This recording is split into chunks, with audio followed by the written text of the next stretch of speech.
You're in a good place now. You are listening to Perspectives with Ashley Burgess. Welcome back live to Live Your True Life Perspectives, and I'm your host, Ashley Burgess. Great to be back today, and today we're going to be talking about a lot of neat things today, so we'll see how this all takes place, but we're going to be talking about doubt and how to understand doubt, how to deal with doubt in our day-to-day lives, and how doubt has become a big aspect of most of our lives. Many of us are dealing with it, and many of us get, basically, we almost get off target trying to figure out what we need to be doing and who we are based on this doubt.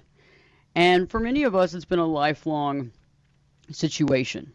It's been a lifelong situation where we deal with it, we're constantly bombarded by it, and it seems that we are unable to actually be at our top, at where we need to be, at that level of, wisdom, enlightenment, security.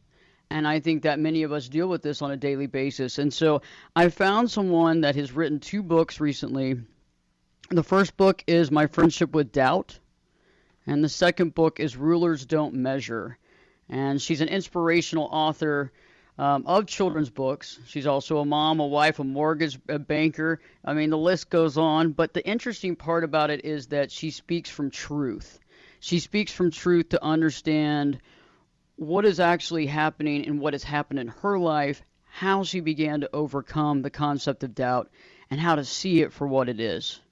So right now I'd like to talk to and introduce here on Live Your True Life Perspective, Diane Scabilloni. Diane, great to have you here live on the show. How are you doing today?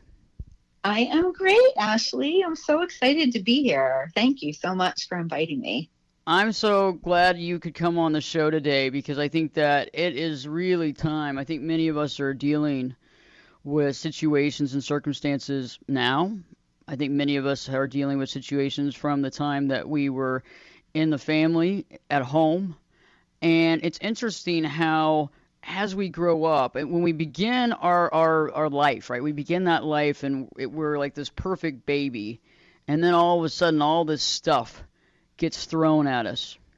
And this stuff just kind of, it's almost like it hides who we are. And when I started reading My Friendship with Doubt, and I think this book, it might be considered a children's book, but I mean, honestly, don't you think that this is really a great book for adults to read as well? I think so, yes. I've been getting feedback from both children and adults for sure. Everybody can relate.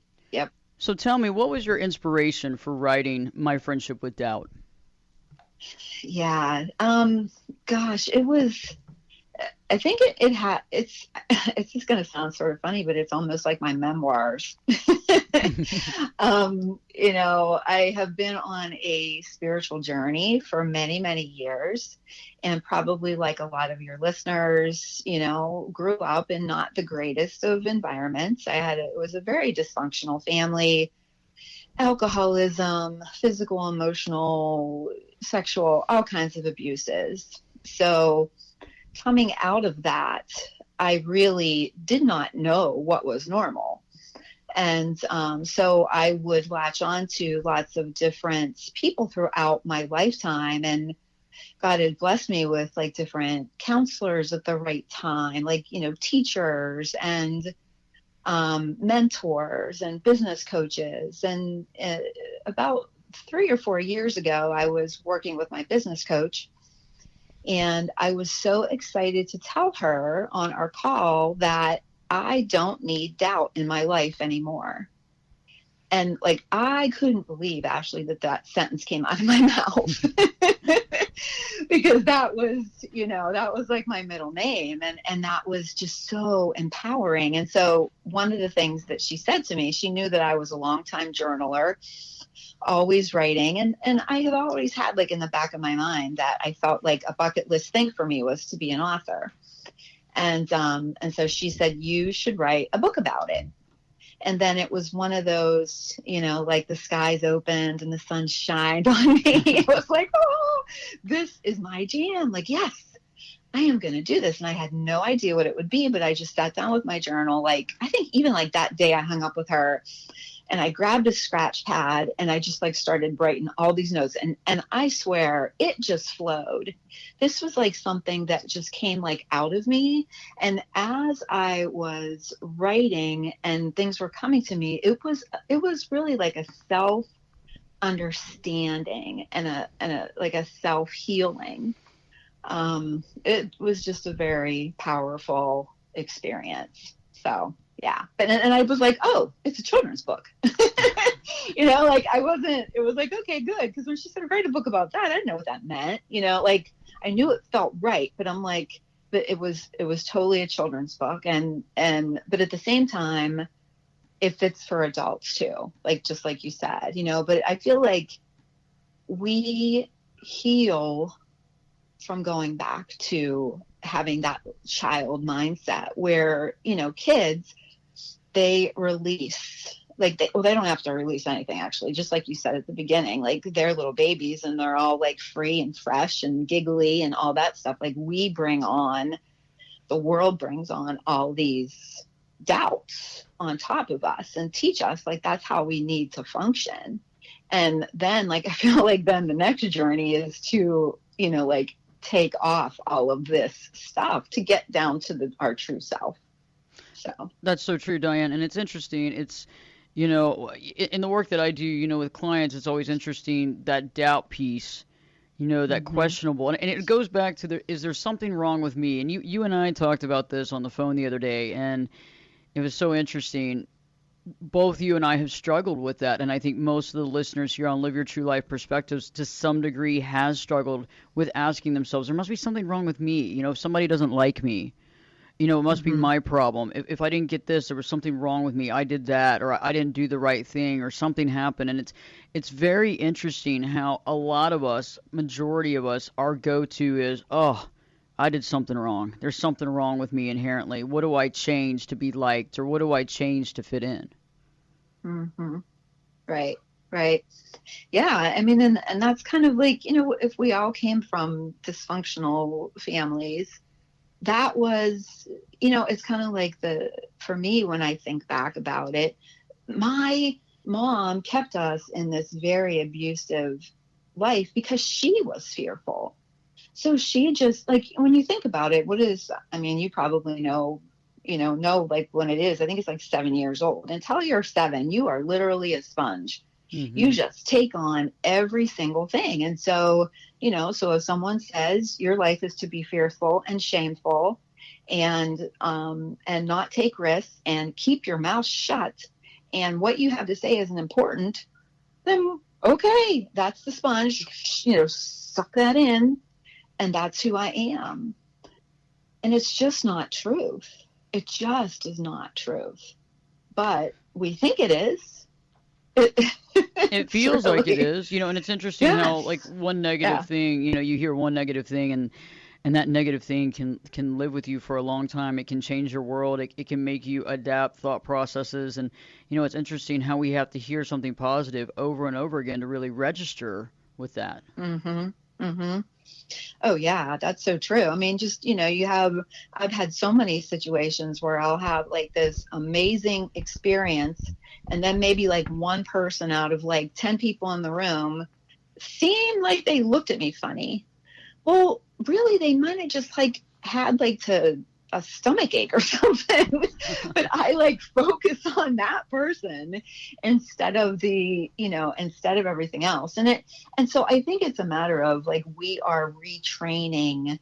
We just have to decide, like I've just, through this whole experiencing of writing and self-discovery, I'm saying, you know what, doggone it, I am rooting and grounding myself in love. Because you think about it, like there's only two places to be. There's like a spectrum. It's either love or there's fear. And I have lived, 30 plus blah, blah, blah, or more years, the majority of time in that fear space. And I know what that looks like. And I'm tired of it. It's just not good. And so, choosing every day to be in fear, choosing every day to be in love and not fear. Now, is it easy? No. Can you be kicked off? I mean, for me, I could like have the most beautiful meditation in the morning and everything is fabulous. And, then my husband comes downstairs and says something to me and I'm like, bam, it goes away. But it's like, okay, no, I'm going to not let that take me down that negative road. I'm going to turn back. God gave me this image of like a typewriter. You remember the old fashioned typewriters? I do. Where like the return button, that return bar. And that's what I see in my head. It's like, no, return. And it like, and I did a program, like a speaking thing. And I gave everybody a little card that had the picture of the typewriter. On the other side, it said, return to me. And it's really like to return to, you could think of that as return to God, or even just return to who the me really is, like before all the yuck got piled in. I totally agree with you, and it's interesting in this book too. And the illustrations are great, and there's multiple situations I want to bring up. When I thought I had strength in my strength gown, Doubt would say, "I don't think so." She guarded me. She would say, "No way, run. You're not that strong. Other people are stronger than you. You can't handle this. You're weak." And I think this is really powerful because I know that one thing that a lot of people don't want to do is they don't want to deal with confrontation, even though in order to apply boundaries or in order to be at peace and do what's right by somebody, sometimes we have to allow for conflict. And we have to be okay with expressing ourselves. And you're right. It's like when doubt comes in, it's scary because, oh, no, I'm too weak to stand up for myself. Or I'm too weak for that. Or they're not going to listen to me. And so then we undermine ourselves.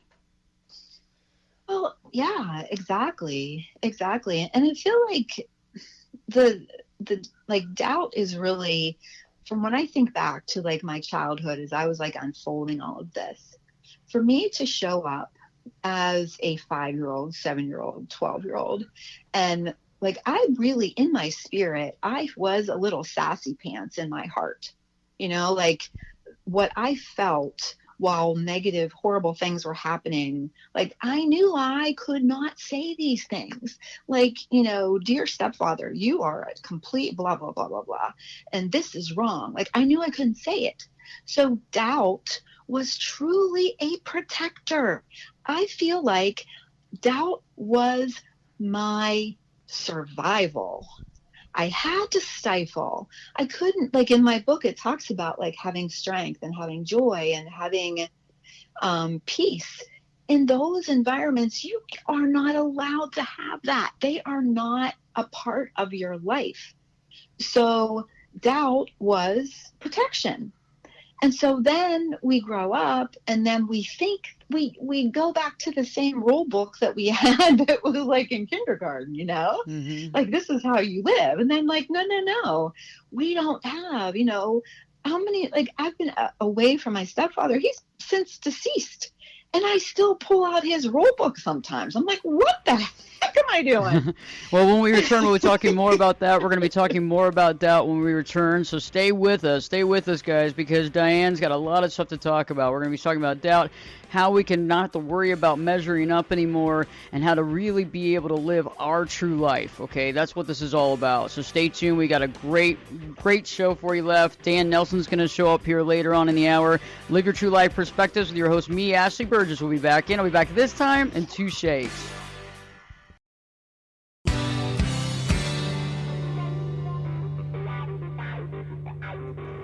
Get in here. You're listening to Perspectives with Ashley Burgess. Welcome back live to Live Your True Life Perspectives, and I'm your host, Ashley Burgess. On today's show, we've been talking with Diane Scabilloni, and amazing work here. And, Diane, right before the break, we were talking about doubt.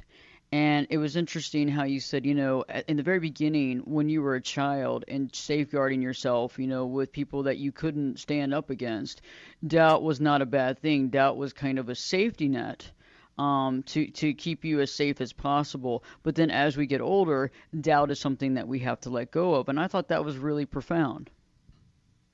Yeah. Thanks. Thanks. Yeah, it's just a spiritual download that I got. And as you see in the book, it has, doubt is a cloud. And it's just like doubt being a cloud is almost like when you think about your thoughts, because your thoughts will create the doubt. And it's just allowing them. I've been learning to just like let them pass and not like give them so much control, because our mind and our brain just wants to keep us safe. And so it just gives us all this chatter, and it's always like on alert. And I feel like people that have had, difficult childhoods or, PSTD or anything like that, they're on high alert all the time. And so I think we just need to recognize that. Like for me, I had to recognize that and be gentle with that part of me and be like, okay, I see that you're a little bit nervous, but maybe let's think about it in a different way. And let's let trust come in a little bit. Let's not feel so tense all the time. It's been a process for sure.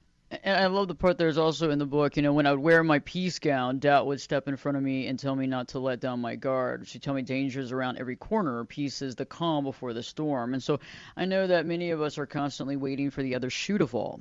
And it seems like, oh my gosh, I'm happy, or something's working for me in my life, or, for the first time I have this or that. And I know many of you, maybe for the first time your career is working, or for the first time, you're in a happy family environment, or things seem to be working, but you're like, God, every time this happens in my life, or every time I've had successes, bad things have happened right after. And I know that many people are on alert, and I know there's so many things going on in our world today, and we're just dealing with so many things happening right now, and it's overwhelming, and it's hard to be at peace, and it's hard to, accept the goodness that's coming into our life and the fear of what could happen on the back end. Right. No, it's true. And it becomes a practice of, I think we have to feel that. It's totally normal to have fear and to have panic. And the best thing we can do is to acknowledge that and sit with it and cry with it and, allow it to express itself.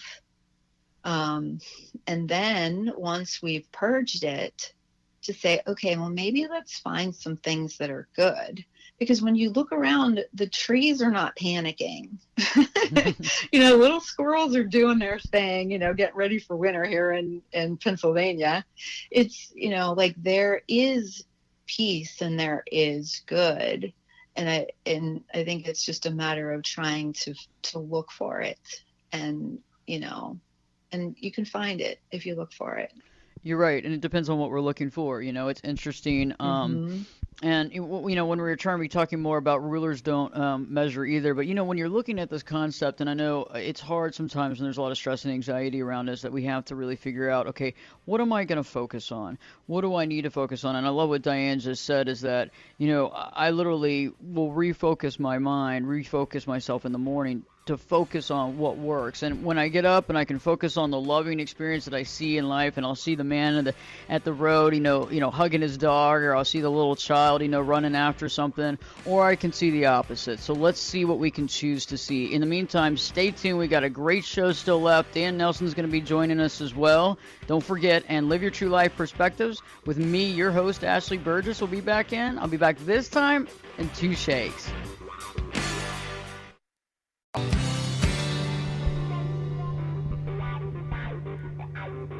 Turn it up and jump in the deep end on Perspectives.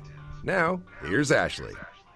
Welcome back live to Live Your True Life Perspectives, and I'm your host, Ashley Burgess. Glad to be back today here on the show, and it's a great show today, and if you're just tuning in or you've been tuned in, you know that I've been talking with Diane, and Diane's written these great books. We were talking about my friendship with doubt, and now I'd like to kind of move to the second book that she's written, Rulers Don't Measure, and it's a great book, for obviously great for kids, because these are the things that we need our kids to learn. These are the things that maybe some of us didn't learn. Maybe these were the things that we are still challenged with. This is definitely books for adults and children, but for a child to be able to read these things and be able to connect with this is powerful. Diane, I was looking at and reading Rulers Don't Measure, and another amazing book that you've written.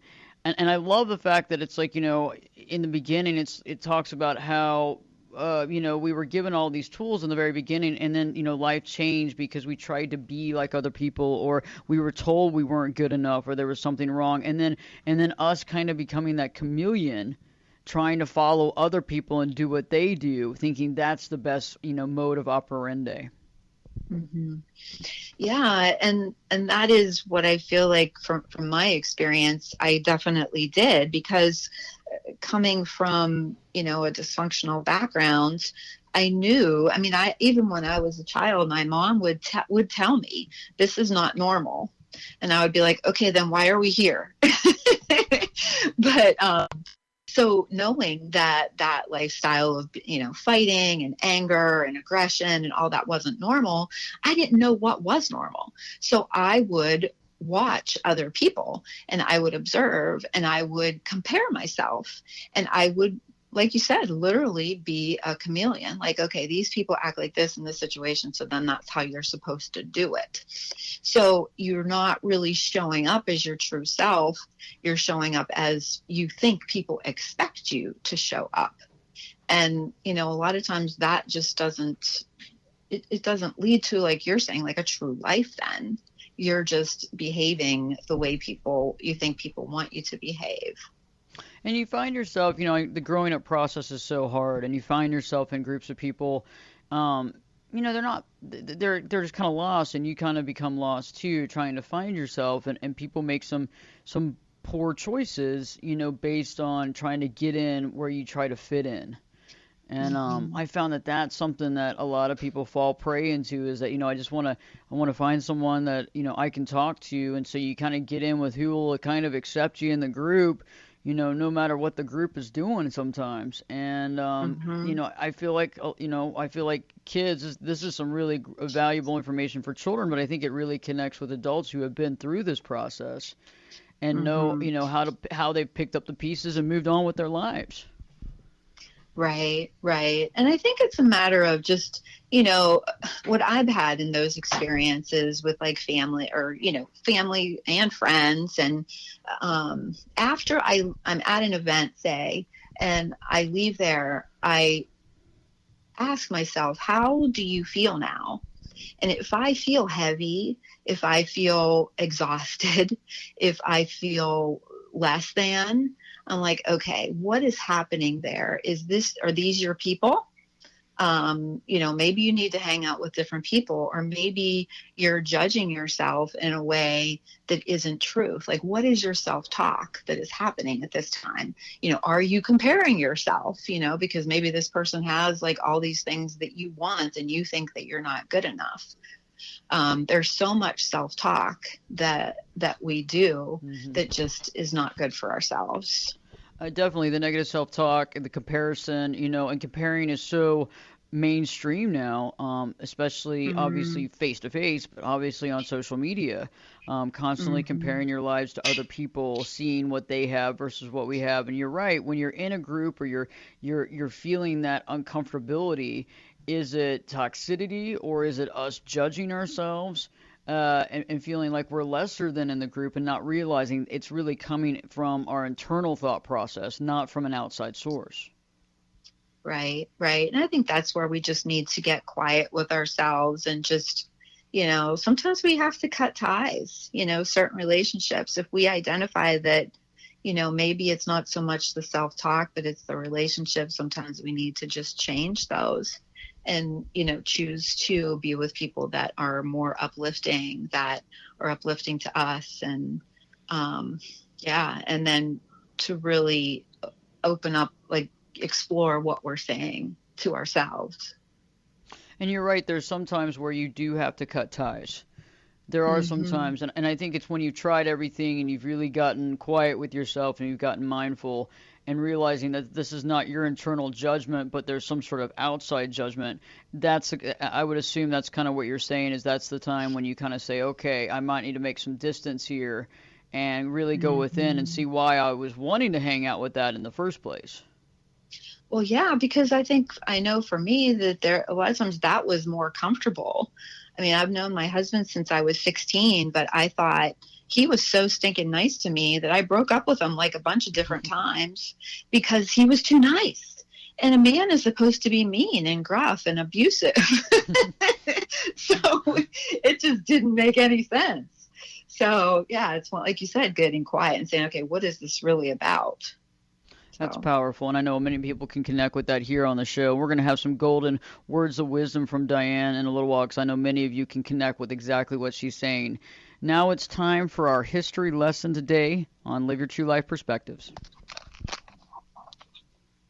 Now it's time for our resident genealogist, Dan Nelson, and Dan's always got these amazing historical real life stories that actually really did take place. It's always great to be able to connect with our past to understand where we're heading. Dan, great to have you on the show today. How are you doing? Doing great. What do you have for us today? What kind of historical, because we've been talking about in the last few weeks have been very interesting, the kidnapping and all that kind of stuff. What do we have today?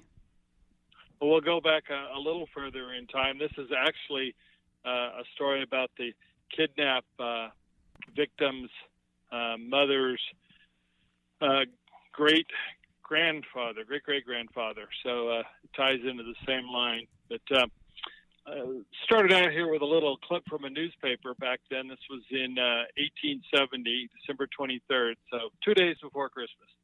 It says, Dr. Alban shot. And he says he formerly resided in Nevada City, and he was shot at Ukiah City last week by a gambler named Pacheco. And it appears that the gambler was paying attention to Dr. Alban's daughter. And the doctor objected to Pacheco on the grounds that he was a professional gambler.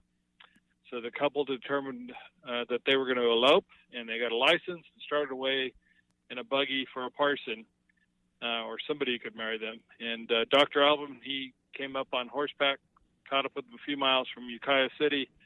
Pistols were brought into use, and the doctor was shot in the mouth, but he was not dangerously hurt. The lover was slightly injured while the girl escaped unhurt. After this episode, everybody returned to Ukiah City, and the girl still insisted on marrying Pacheco. So that's how his day went with his daughter. But yeah, so this guy, his name was William Green Alban. And he grew up with John Sherman, which you probably might not recognize that name, but he was a very powerful U.S. senator from Ohio. We've been hearing a lot lately about senators, right? We have. But, yeah, and he was the brother of William Tecumseh Sherman, so the guy that did Sherman's march through Atlanta and so forth during the Civil War. These guys were members of the Odd Fellows, which was a thing to do back then, a guy's club or whatever. And so he married a gal, and that gal's father, named Abraham, was a physician, and he taught William how to be a physician. Unfortunately, she died in not too long after they're married, and it was really weird. She died of marasmus, which I had never heard of marasmus. I had to look that up. But it's a severe undernourishment. So I'm not sure how a doctor's wife dies from undernourishment. Yeah. So anyways, he decided to get a fresh start, and his children were living with their grandparents, so the wife that passed away's parents. And he moved to Rough and Ready, Nevada City, California, and he had learned the printer's trade before he was a doctor in Ohio. So he went west and got a job with the firm that published the Nevada City Journal. And he worked also as a correspondent for the Mining and Scientific Press, Pacific Rural Press. So doing a lot of journalistic stuff. He even had in his print shop another senator that later became well known. He was governor of California and senator in the Congress of the United States, and later minister to Germany. But what this guy is most famous for, his name was Aaron Sargent. He's the first one. He introduced the 19th Amendment, which was the 29 words that gave women the right to vote. It only took 40 years to pass, but he wrote it. He proposed it first, and then they just kept voting on it. But like most people, he had his good and his bad, because he was also a big supporter of the Chinese Exclusion Act, which I didn't really understand because he was sort of known as the senator for the Southern Pacific. So you'd think railroads would want the Chinese workers. But that was back in 1850. So he then ended up going back into medicine and was there for the big silver boom in Comstock. And he was actually friends with and the personal physician of somebody you probably heard of. That's Mark Twain. So it's sort of cool to have an ancestor that hung out with Mark Twain.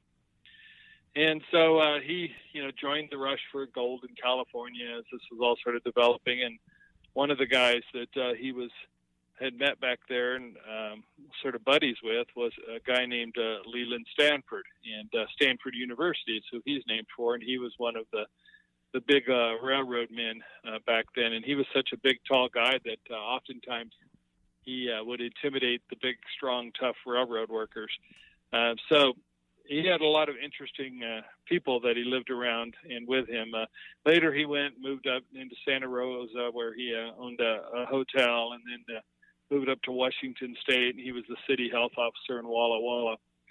But that's sort of the story here about Dr. Alban. The other little interesting tidbit is when his granddaughter married, she married this Thomas Cunningham, and he was killed in a gunfight on the courthouse steps in San Francisco. So San Francisco's become a little more citified since then. 6 months before the famous OK Corral gunfight, just to give you a perspective of the times. And it was between him and his brother-in-law because he felt that his brother-in-law was mistreating his sister-in-law. So that was enough, to cause them to get in this big gunfight there. And he actually had a son who later divorced and then shot and killed his ex-wife, and this was in 1920. And what's interesting about the timing in this story is he fled to Canada, and that was just weeks after Bobby Stagg had been kidnapped, and his father had taken him to Canada. So apparently that was the place to go if you were going to commit a crime, which you split to Canada, and maybe you could hide out there and get away with it. So those are my stories for today. Those are awesome. It's interesting. It's like, yeah, you're right about the Canadian thing, too. Everybody's trying to race to Canada if somebody doesn't get elected on this election. Yeah, I was thinking of that as I said that. I was saying to you that I thought about looking up old stories on elections and sharing one of those. There's a lot of old stories on elections, a lot of things. We think this is crazy and, first time ever, and it's never been like this, and everybody knew right away the day after the election, and none of that. I mean, it's been crazy before. Lots of cigar smoke-filled rooms where trades are made and decisions, and on how it ended up, and just everything that's happening now. The only thing that's different is it gets reported so much quicker because, of course, you have instantaneous ability to, through electronics, television broadcasting, radio broadcasting, to be able to share information, but all the goods and bads of both sides and things that happen in elections have all happened before. So true. So true. It's happened before, and it'll probably happen again, and we're looking at it here in real time as well. But, Dan, I can't wait to see you next week here on the show, and these stories are so valuable because it just kind of – we were able to peek into history, stuff that we don't – we can't look up on Google, be able to peek into history and really kind of understand stuff and how it was going back then. Yep, and the world will keep turning despite our best efforts to call it to a halt at times. So true. Well, have a good one, and I'll see you next week. All right. Thanks, Ashley. Look forward to it.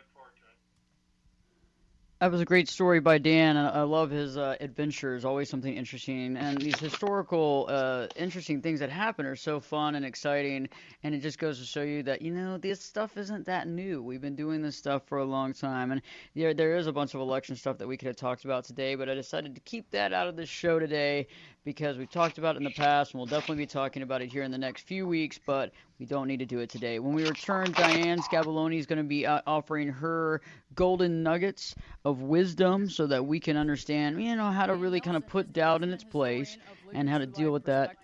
A professional who does more than And we'll be back here in just a few minutes to discuss that. And so stay tuned. Live your true life perspectives with your host, me, Ashley Burgess, will be back in. I'll be back this time in 2 shakes.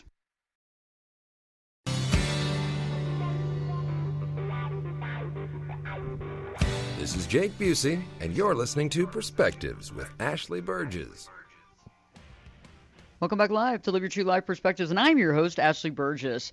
Diane Scabilloni is here with me, and she's the writer of both My Friendship with Doubt and Rulers Don't Measure, inspirational author of children's books. Diane, I love what you were saying, and I think that there's some real inherent value, whether you're a child or whether you're an adult, and coming from the background that you had that I think might connect with a lot of our viewers, a lot of our listeners. What are some things that our listeners can do to inspire themselves or even inspire their children to kind of, take over and become more powerful? Yeah, thank you. I think the first thing is to just know, to believe and know that you have special gifts and talents. Every one of us was created with a purpose. And anything that comes in against that is really not truth. You are loved and you have gifts, and that we have these programs that are going through our brains, and we just need to say no to them and to not believe them and to choose a different thought. To, especially during these times, we just really need to be gentle with ourselves and quiet with ourselves and, just connect to our greater inner self. I found that if I sit in quiet, I hear it, you feel it, you start to feel that peace coming over. It's kind of like the crazy negative thoughts are like little puppy dogs, and they're in a little box and they come out of the box. You just got to take those thoughts, put them back in the box. Like, okay, no, we're not going to think about that now. We're going to, focus on the positive. We're going to look at the beauty that we have in life. We're going to empower ourselves with our thoughts and surround ourselves with powerful, empowering people. We're just going to make good choices. And, another thing, too, I like what you're saying there. And I think sometimes when we're making these changes in our life, these significant changes, it can be overwhelming. We can be scared because it might be different from what we're accustomed to. But a lot of times, it's not about faking it till you make it. It's about just doing it and accepting the fact that it might feel uncomfortable. I mean, how do you feel about that, Diane? Like sometimes you got to put yourself out there and, respect yourself. It might not feel comfortable in the very beginning, but, repetition helps, and then surrounding yourself by other people who want to see you do well as well, and vice versa, is a very important aspect of it. Exactly. And I feel like the inner calling, like I was saying at the beginning of, there was this inner sassy pants that wanted to be seen and heard and feel empowered. I keep coming back to that part. Like whatever I'm feeling, like this little ping or this little fire ember that I want to do or challenge myself, it's like I go to that and focus on that ember and then say, okay, if I don't try this, if I don't do this, how am I going to feel later? We only have so much time in our lives. It's like we're creating every day who we are going to become.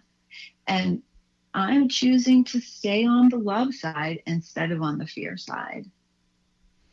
That's powerful. Where can we find more information for our listeners to find your books and to connect with you and your word and your voice?